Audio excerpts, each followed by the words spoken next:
Bismillahirrahmanirrahim. Assalamualaikum warahmatullahi wabarakatuh.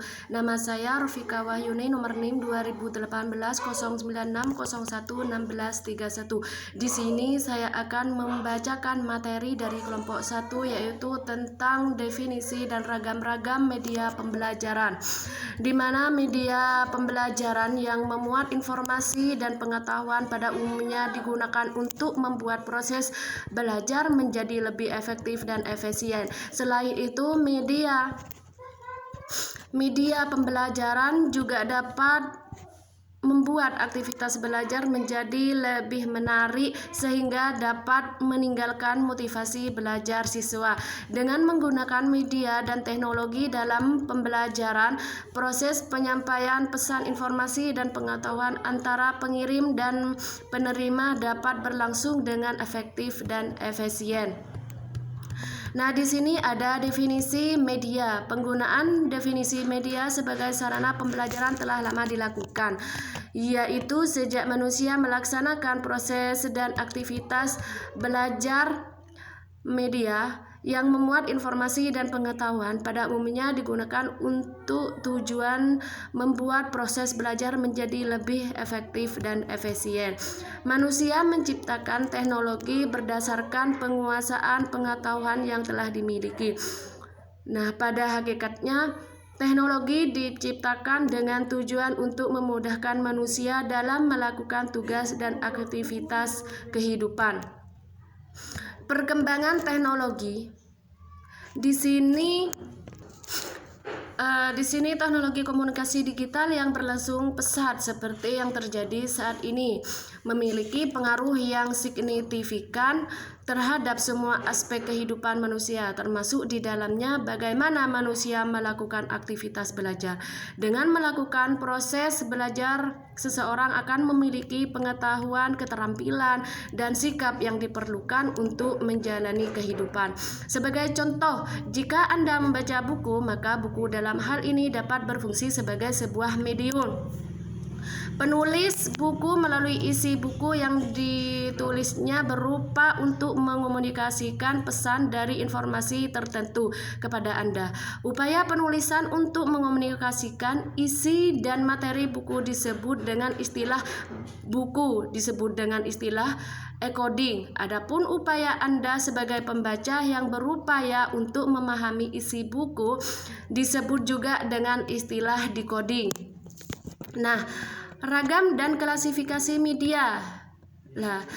William tahun 2003 mengemukakan klasifikasi dan ragam media sebagai sarana komunikasi yang dapat digunakan dalam aktivitas pembelajaran sebagai berikut. Yang pertama, media yang tidak diproyeksikan atau non-projektif, media seperti foto, diagram, bahan pameran atau display dan model. Yang kedua, media yang diproyeksikan atau projected media, misalnya LCD. Nah, di sini ada media audio seperti kaset, compact disc, atau CD audio yang berisi rekaman kuliah, ceramah narasumber, dan rekaman musik. Selanjutnya, media gambar, gerak, atau video seperti contohnya VCD, DVD, dan Blu-ray disc.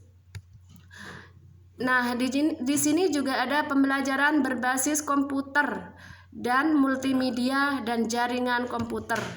Nah, selain mengemukakan definisi tentang media, Hennig dan kawan-kawannya tahun 2005 juga mengemukakan klasifikasi media yang digunakan untuk aktivitas pembelajaran yang terdiri dari, yaitu yang pertama, media cetak atau teks, yang kedua media pameran atau display, yang ketiga media audio, yang keempat gambar bergerak atau motion picture, yang kelima multimedia, dan yang keenam media berbasis web atau internet.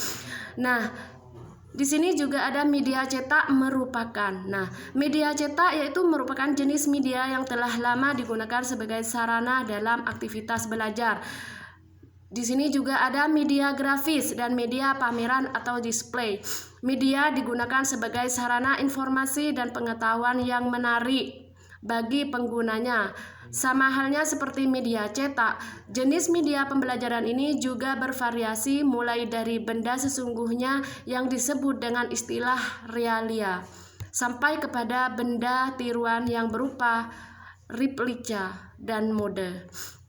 Yang seterusnya yaitu media audio yang merupakan jenis media yang efektif dan efisien untuk digunakan sesuai dengan tujuan pembelajaran yang ingin dicapai, yaitu melatih kemampuan penggunaannya dalam mendengar informasi dan pengetahuan lisan secara komprehensif. Di sini juga ada gambar bergerak atau motion picture, merupakan jenis media yang mampu menayangkan gambar bergerak yang terintegrasi dengan unsur suara. Contohnya jenis media ini yaitu media film dan video. Nah, di sini juga ada pemilihan media dan teknologi dalam pembelajaran, di mana agar dapat menggunakan media pembelajaran untuk menciptakan program pembelajaran untuk menciptakan yang efektif dan efisien. Guru dan instruktur perlu memilih media yang tepat yang dapat digunakan untuk memfasilitasi siswa dalam memperoleh pengetahuan, keterampilan, dan sikap yang diperlukan.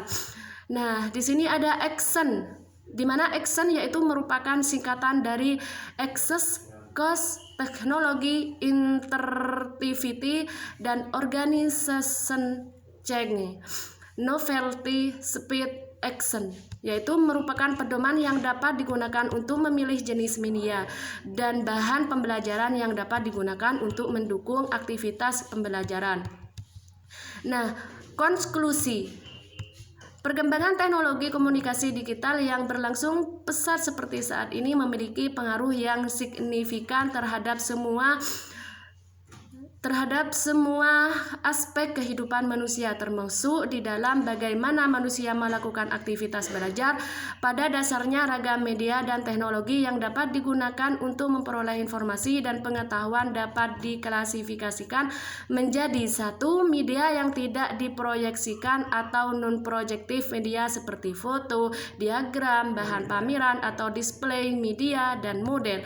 Yang kedua, media yang diproyeksikan, yaitu 3, media audio seperti kaset, kompleks disk, CD, audio yang berisi rekaman perkuliahan, ceramah narasumber, dan rekaman musik.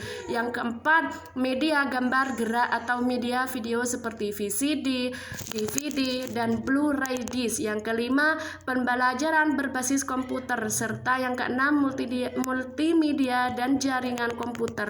Semua ragam media ini memiliki kekhasan atau karakteristik tersendiri untuk digunakan dalam menyampaikan informasi dan pengetahuan kepada penggunanya. Cukup sekian materi yang dapat saya bacakan, kurang lebihnya kami mohon maaf. Wabillahi taufik, wassalamualaikum warahmatullahi wabarakatuh.